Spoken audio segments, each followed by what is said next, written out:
Hello everyone and welcome to my YouTube channel. If you're new here, I am Vijay and I make videos around AI and LLMs. So if this is something that interests you, then do consider subscribing to my channel. With that, let's dive into today's video.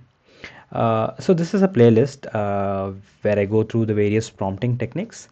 In the previous one, we discussed zero shot and few shot prompting.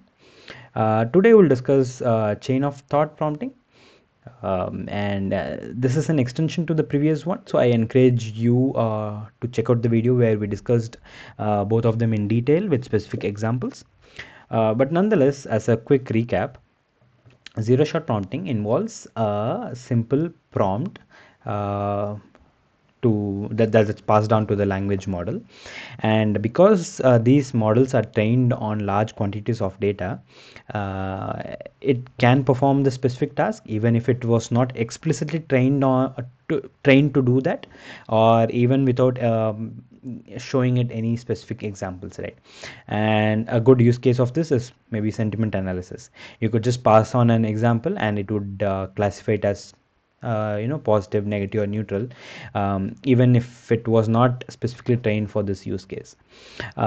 Few shot prompting is when you pass on the prompt along with some specific examples, right? So you have an overall question and you have some questions, and based on these questions, or sorry, if I'm saying questions, that's wrong. It's you pass on certain examples, right? So you what the language model does is it learns from these examples, and based on what it was already trained on, it sort of alters or modifies its output. And this way we have a bit more control over what we want from the model, right?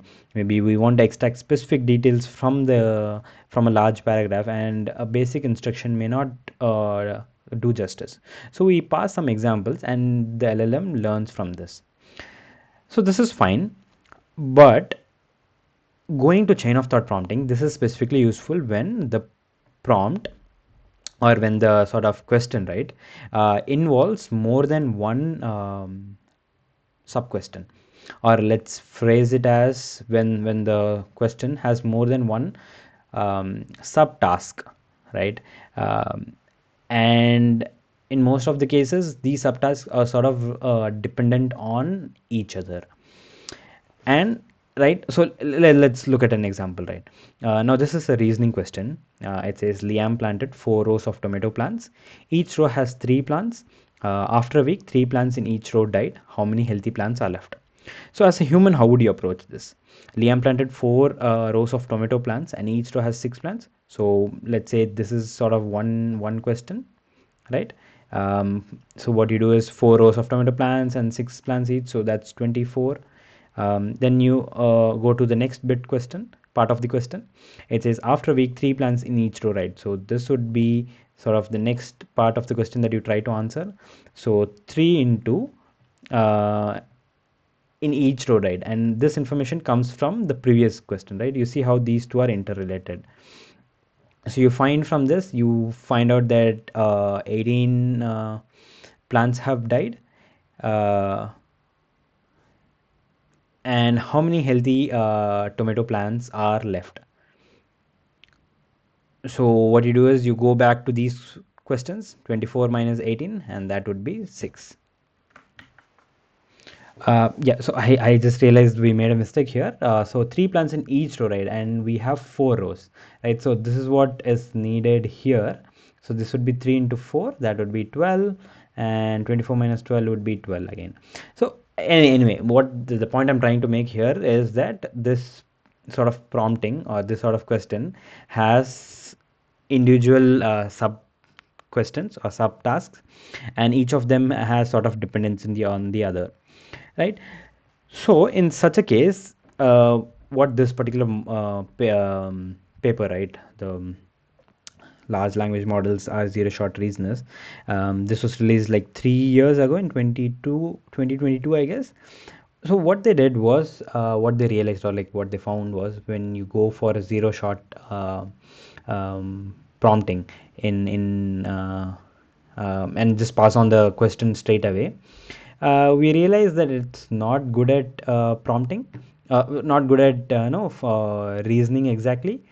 And I'll put an asterisk here when I say it's not good at reasoning, and I'll come back to this. But yeah, going through this paper, a zero shot prompting is not really good. Uh, but what about few shot prompting? What we did was we have the same question, but we also pass in an additional sort of example for the model to learn. So we give a similar reasoning question and we give it an answer, and based on this we expect it to maybe perform better, because that's what we noticed from our understanding of zero shot and few shot prompting. But the answer is still wrong.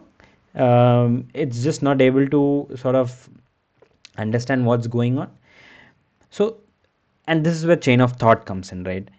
When I say chain of thought, it's literally this: we have a dependency on the previous question, so it's like a chain, right? You go from here to the second part, and from second part to the third part.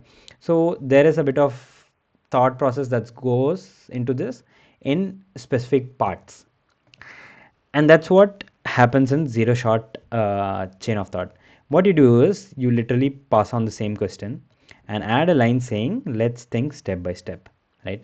So in this case the question is, a juggler can juggle 16 balls, half the balls are golf balls and half of the golf balls are blue. How many blue balls are there? So the output is there are 16 balls in total. Half the balls are golf balls. That means there are 8 golf balls. So it has understood that half of 16 is 8, and half of the golf balls are blue. So half of 8 is 4. So the answer is 4 to this.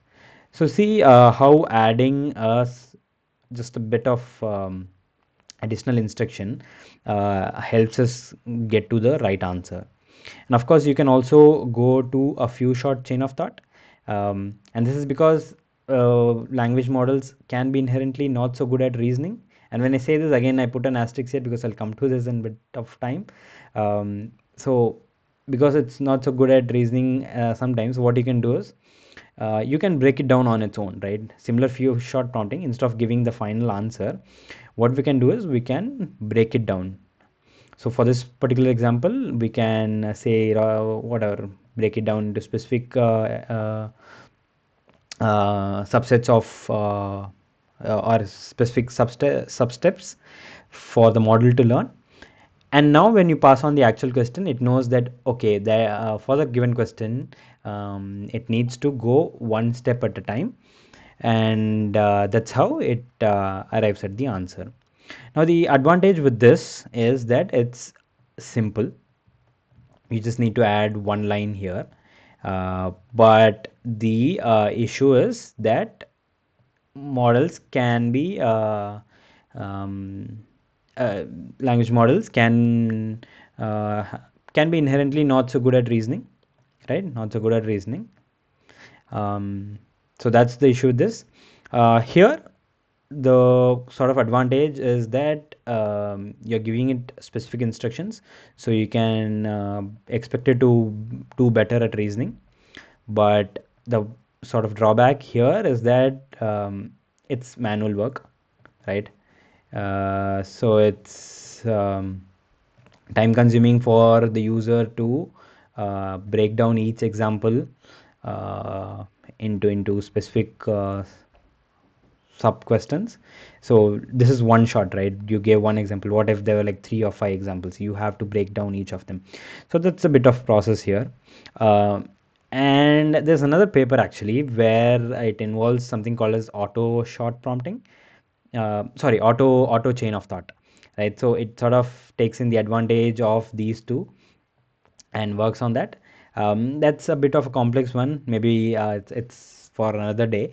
It involves a bit of coding and grouping questions and so on. We'll maybe explore that some other time. But coming to this, right, what asterisks I meant was, now this paper, like I mentioned, was released in 22, I suppose, around the time when GPT was first launched. You see, this was around using GPT-3. Nowadays, with the latest GPT-4s and 5s, the models have gotten so much better in reasoning. All right. If you take this particular example itself, No sort of instruction, like no zero shot, no few shot, just basic example. I'll go into OpenAI's playground and I'll pass it here, and if you can see, I'm using GPT 4.1, and inherently you can see how it is breaking down the questions on its own, and the final answer is 4. It is doing good, right? So that's what I meant when I put on this asterisks, that models have just gotten better in terms of reasoning such questions.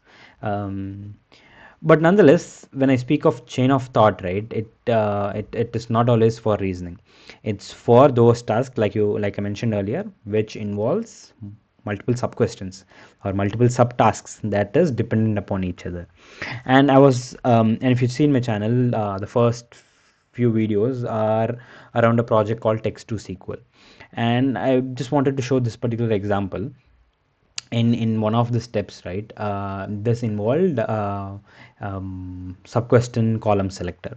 So what this had to do, like this particular node in language model had to do, was to identify specific columns for each sub question, in my particular use case, right? Now initially I tried with passing on some direct instructions. Then I added specific examples. So I gave it sort of the kind of valid output I'm expecting, an invalid output that I didn't want. Now even after this, it was picking up irrelevant information. So that's when what I did was to add sort of like a step-by-step rules. So I guided it for approaching this question. So I added one sub step and specific instructions within them. And after doing such improvements in my prompt, right, the output got better. And that's what I'm trying to explain here, right? Chain of thought, sure, reasoning, you could use it in reasoning questions, but the newer models have just gotten bigger for such regular reasoning questions. But having said that, chain of thought is nonetheless an useful prompting technique when it comes to breaking down a longer context involving multiple sub questions that's dependent on each other. So that's chain of thought prompting. I'm not sure what technique I'll cover next, but of course we'll go over some other prompting techniques as well. If you like this video, do let me know what other topics you want me to cover. And of course, this is a new YouTube channel, so I am open to any constructive feedback, and any thoughts that you might have on my teaching approach. But yeah, thank you.